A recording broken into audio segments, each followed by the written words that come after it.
What creatures naturally live in the warp? Warp creatures are beings who are developed in the warp. It's their home like the fish is to the sea. So in this video we're going to explore a few examples of that and see if from them we can work out a little about the nature of the warp. So, welcome friends to another 40k video, and let's begin. First, from Rogue Trader, let's examine a little more about the nature of these warp creatures. These creatures may be of an altogether different order to those of the material universe, or they may be essentially normal creatures with limited warp space access. The number and variety of warp creatures can only be guessed at, and those presented here represent only a handful.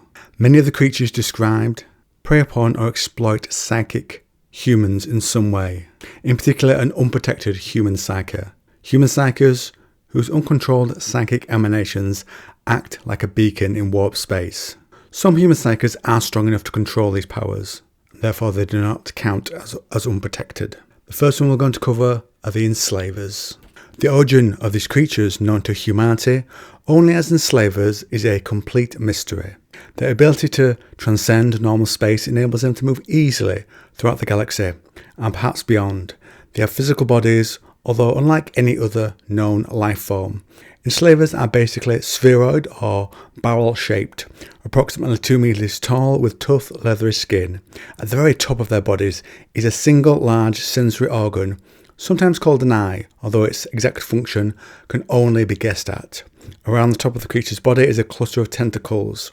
Often 2 of these tentacles are longer than the others and end in suckered pads. These tentacles function as both sensory and manipulative organs. Enslavers have no legs but move by floating, sometimes assisted by their tentacles, for fast or precise movement. In human terms, it is impossible to say whether enslavers are intelligent. They certainly act in a rational manner and seem able to move reasonably. However, if they are able to communicate with other races, they make no attempt to do so, and they use no tools or equipment of any kind. Even though they may theoretically be physically capable of using weapons, they never do. Manual work is conducted by their slaves, it being their ability to enslave other creatures that gives them their name. Each enslaver can take over and control the minds of up to 10 other creatures.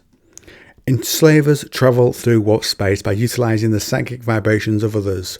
As usual, the strongest and most easily tracked psychic emanations come from unprotected human psykers. Enslavers can detect such vibrations from tens of light years away, and can home in and exploit unprotected psykers in a particularly gruesome way. Once they trace a victim, 3 enslavers bond together to form a mental connection.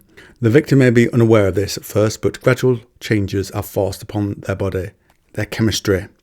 The target will become tired and lethargic, and his skin begins to discolour. After a period of 50 to 75 hours, the victim swells as his body tissues disintegrate and reform into the shape of a living, pulsing, gate of ruptured flesh. This is the end of the victim to all intents and purposes. He has been transformed into a special form of warp gate, a physical link through warp space between the psyker's world and that of the enslavers. Because the gate has been formed by 3 specific enslavers, only they may use it, although they are unrestricted and may enter and exit as they wish. Once on a world, enslavers can create more warp gates from any psyker that they enslave. Even protected psykers such as astropaths can be targets. These new warp gates are identical in appearance to the original one and will permit the passage of 3 more enslavers. As before, the new portal will permit only the passage of a specific 3 enslavers.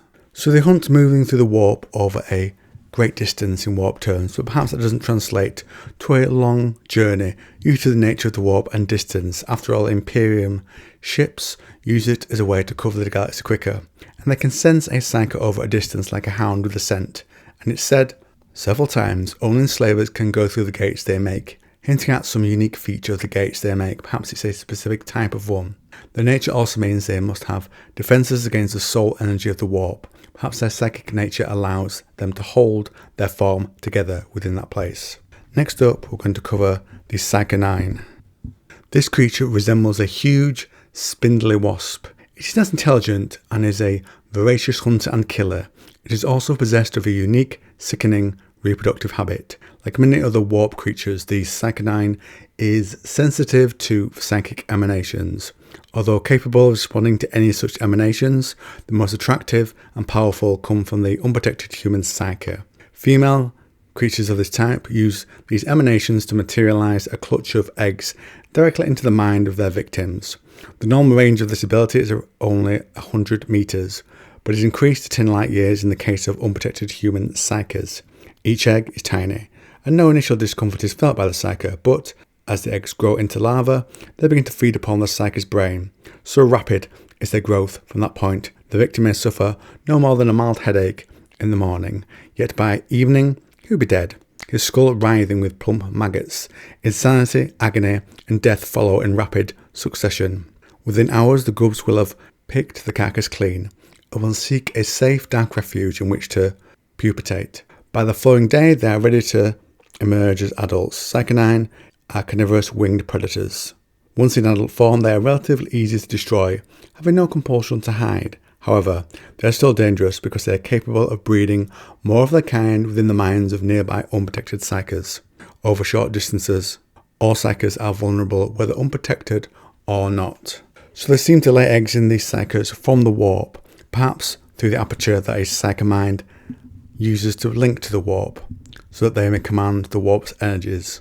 And they grow and come alive in the materium, so unless they themselves go through some warp portal, some may always exist in the warp, and their spawn only grows in the materium. Third and final, we'll be covering void whales. These are gargantuan monsters. Nearly 12,000 miles long, these warp-spawned entities have their own ecosystems because of their size and are home to various creatures. Void whales tend to swim across the blackness of space, sometimes also navigating the unnatural tides of the warp. From the Space Wolves 5th edition codex. Their encounter with these void creatures is dubbed From Out of the Warp It Came. The Space Wolves of Engir, Krakendoom's great company, are close to hand with a vast USM-class anomaly breaches the yawning warp gate of Sloth. 12,000 miles of heaving, twisted flesh. The entity defies classification until a female xenobiologist realizes that the anomaly was once a void whale. Since swimming the unnatural tides of the warp, it has become something even more terrifying, as the monstrosity prepares to engulf the astral stronghold of Perilia. The Space Wolves launch towards it in drill-tipped boarding torpedoes. They bargain without the fact that the planet-sized predator has its own ecosystem, and a hostile one at that. Engir and his men are soon beset by the Piscine Remora, a vampiric race of warp-slicked bipeds with sucker mouths and needled teeth. After a gruesome and desperate war among the frond forests and gill chasms of the mutated void whale, Engir and his men cut their way into the beast's circulatory system and plant thermal charges deep within the behemoth's vital organs. They escape with seconds to spare before the beast finally comes apart to a great cloud of tainted blood. The Perillian gas belt is born from its remains. So it seems there are calmer shores of the warp, even with its size it would swim through, and the one encountered by the wolves had entered some chaotic part of the warp and been adjusted to be one of their creatures. Internally, the creature has some types of organs that seem familiar, but being a creature that can move through space in the warp, it must be able to withstand the differences such as the soul energy in certain parts of the warp being stronger, and the blackness of space radiation, etc. A fish of two worlds. So let me know what you think to these creatures and the lore we have discussed, and if you like this video on 40k, then why not try this one? There are also two 40k playlists on the channel.